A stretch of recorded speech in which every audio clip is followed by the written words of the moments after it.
Today I am drawing Toji Fushiguro. I don't know if I pronounced that properly. From Jujutsu Kaisen, and I don't know if I'm pronouncing that correctly either. Kaisen, or whatever. I'll have to look up exactly how those are pronounced.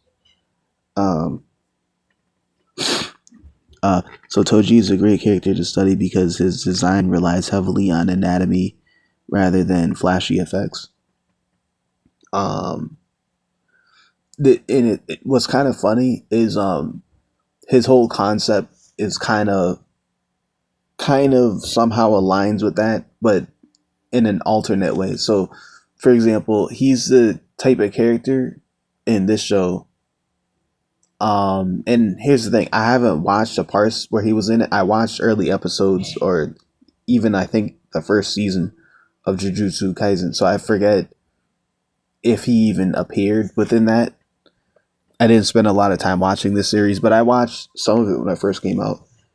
But I've seen, videos of people explaining theories about the show and doing character breakdowns and explaining certain characters, or seeing like inspirational posts on social media. And some of them using him as an example because he was one of those characters that you would find in the series that has to do with, this type of stuff where there's combat or whatever, where he doesn't have any mystical or magical abilities. He's completely self-trained, and I forget specifically, but he's like, oh, either he went through something that inspired him to do that, or he just has this mentality that he wants to be strong. So he trained to the point where he can match people who are there's people who have natural ability, and then he built his ability to be able to be on par with people who have naturally a higher level of power than him, right? So, but that kind of goes along with even his design. Simple but powerful, right? Not flashy, not it's like it's like and I kind of just explained it, but like, for example, like Rock Lee in Naruto, or um or the idea of taking a low tier character and just becoming so good at like a fighting game or whatever that like you literally can use them at the highest level. And what happens is people can talk about like, oh, this certain things are naturally overpowered, but if you can figure out how to get good at something, you can get away with using something low level to outcompete something that's naturally at a higher level. Or the whole idea of like, basics can take you all the way to the elite level. And there's many different things in the world, whether it's like competitive or not, where there's people who relied on training or further developing and practicing something that was basic, and then what happens is they could do something on an elite level, just off of continuously mastering the same basic thing. Like he's like the epitome of that, or he's a perfect example of that, or like anything, like even in sports, practicing basics, and then literally the elite levels, you can do fancy stuff for fun, but everybody has such a high level of basics that like that's all they need to win. um Same with drilling. Through all the years of sports I was doing, it was literally every training camp, every practice, there was automatically time and significant amounts of time dedicated to just training basics before training like anything else that was literally considered extra. Um, Same with martial arts, people training the same few moves. It could literally be like in some it gets more extreme. Like there's like, for example, in Brazilian Jiu-Jitsu, which is a submission art, right? There's like, I don't know, like probably unlimited amounts of submissions, because there's people that are so good at it that they actually come up with new things. It just depends on how much time it's going to take for that person who's obsessed with the sport to literally come up with a new thing and they name it after themselves, right? But there's people who literally learn one thing, like they'll learn how to do an armbar and they'll get so good at it that they'll go all the way to the elite level and they've only used that one submission. And they just mastered everything about doing it from every single angle. Same thing applies to this character. Same thing even applies to art. Even though you're drawing all different types of characters from different angles, every character is a learning curve. Every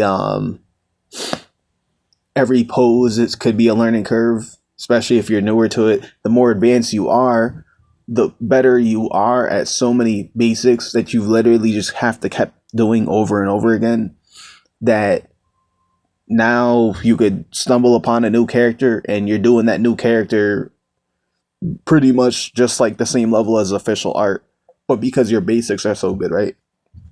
So just dragging that same concept, dragging that same concept and re-explaining over and over again just to get the point across. But a perfect example to talk about that when talking about this character, because that's what he represents, right? I always begin by establishing the overall shape and proportions before worrying about details. Obviously, structure first, detail later. The torso is my starting point because it controls the rest of the body's structure. Not really starting point. Always start with the ear, but like making sure that's in place is very important because everything, including me, this was my first time even drawing him. So one thing that was specifically I had a problem with was when I was trying to draw his arms. I got them correct, but what happens is I drew them thinner than the way they appeared in the reference, and I was trying to get it very accurate, much more closer to the reference. But me trying to get the arm to look properly and me doing it in pen, only had one chance to try drawing it and trying to follow the skeleton that I had underneath it, which I didn't even go along with as much as I could have, which is just a thing, whatever, as I'm drawing this thing in pen. What happens is trying to get that in place, and torso being in place helps me structure that properly. Or aka not even so much torso, but obviously the shoulder and chest area and everything around that before I even place that and try to get that properly, and just building it all together. That was something I had to very much.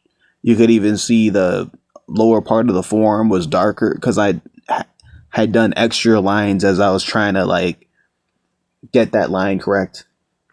So that was actually a mistake you can literally see that I made, that I'm explaining why it looks like that. Had to do with the torso though, the torso area. Right now I'm mapping out the shoulders and the chest, right? One thing I've been focusing on recently is understanding how muscle groups connect rather than simply copying outlines.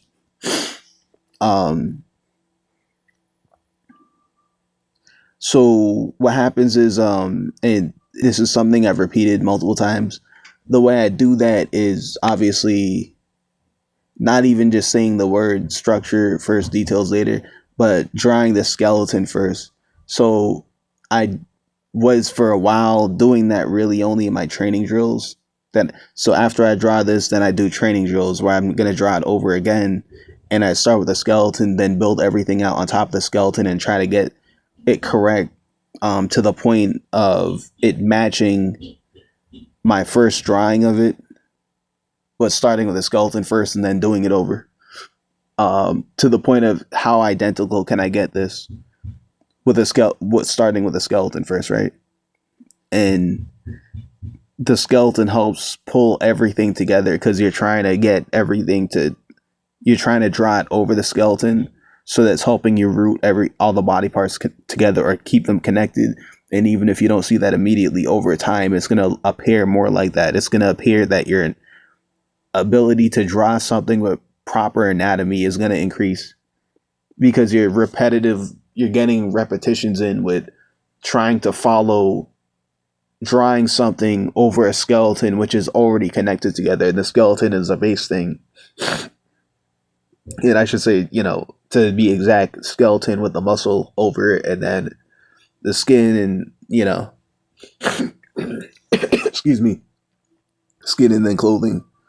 But if you're following a skeleton, obviously you're trying to follow a structure, and you're getting better at trying to follow a structure because that's literally what you're trying to do it by drawing it first and then trying to draw the actual body over it properly while still keeping it relevant to your reference or relevant to how the character should look.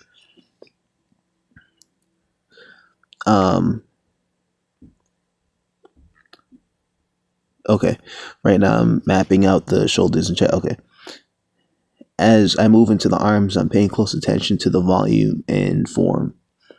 The hand pose is one of the more difficult parts of the sketch. The hand can quickly make or break the drawing. The fingers were kind of stumpy there. Or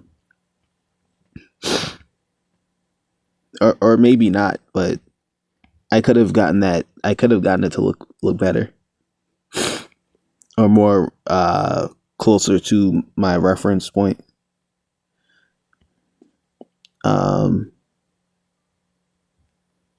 Toji has a simple design, but that simplicity means mistakes become easier to notice.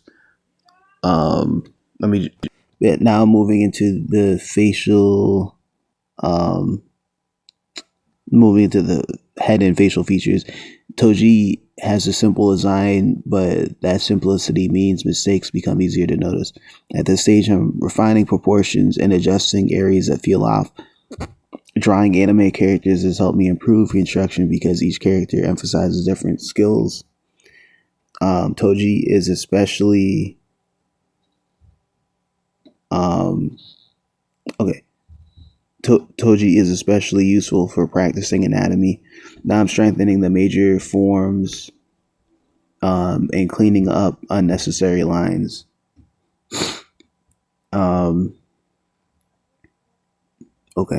The goal isn't perfection. The goal is improving with every sketch. As I finish the drawing, I'm checking the silhouette and overall balance.